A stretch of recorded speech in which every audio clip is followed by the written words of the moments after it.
What would you do to respond to bullying and toxicity at the workplace?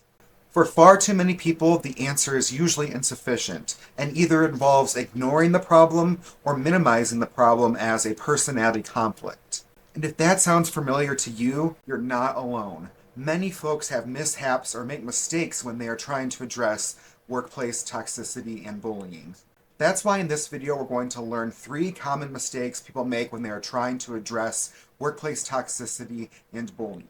Mistake number 1, treating bullying as a personality issue.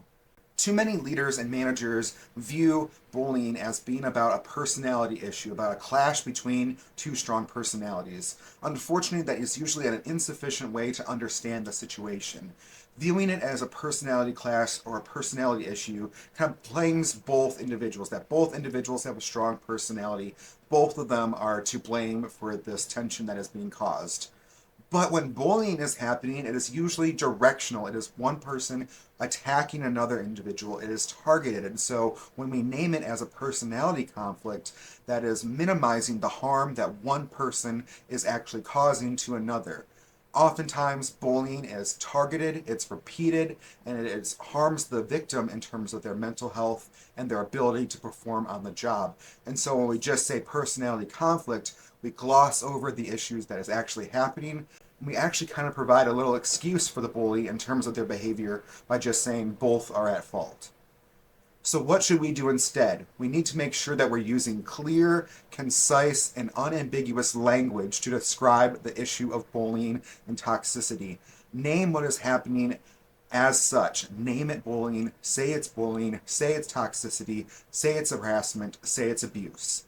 Be clear and direct about what is occurring, as opposed to labeling it something that it is not. Mistake number 2, waiting for obvious proof of some big problem, as opposed to looking at small, subtle patterns of behavior. Oftentimes we think bullying will expose itself in some dramatic fashion. Someone will be caught on tape yelling a slur. Someone will jump up and throw a chair in the middle of a meeting. Some big dramatic thing will happen.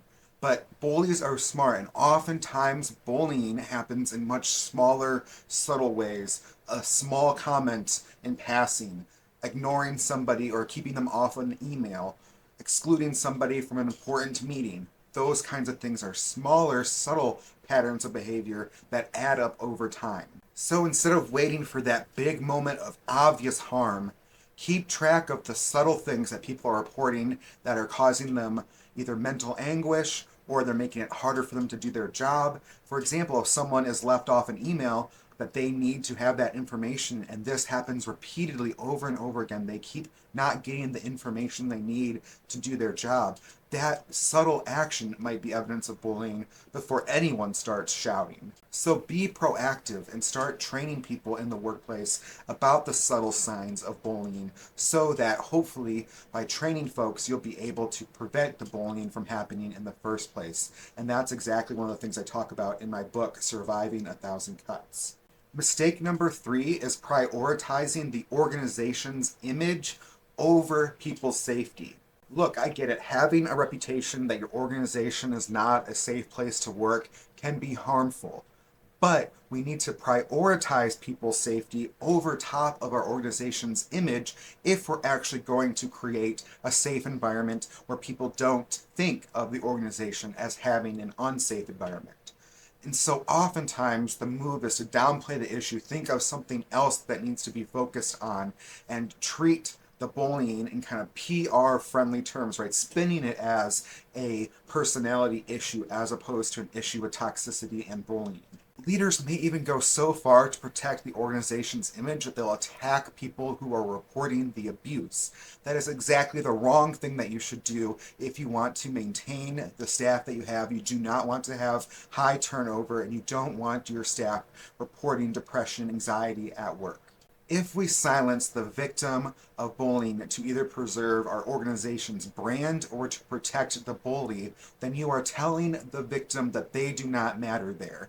And that will increase turnover, it will increase folks who are not giving their all to the organization, and in the long run, it will hamper the organization's image by people who know what is happening at the organization. Our lesson here is that leadership involves being brave and putting people and their safety over optics. That if we address the root cause, the actual bullying, then it'll be much easier to maintain a good image of being a safe work environment because you've made a safe work environment. The most respected organizations then are those who deal with these issues transparently, clearly, and proactively. So I encourage you to be a leader, a manager, and a part of an organization that is brave and courageous in addressing workplace toxicity. And if this video helped you in any way, please take a moment to hit the like and subscribe button to follow more content about how to advocate for change either in the workplace or beyond. And also take a moment to comment any experiences that you've had in the workplace related to toxicity and bullying so other people can see that they are not alone. Toxic cultures don't fix themselves. It takes courage, action, and knowledge. And so I hope you be a part of the solution.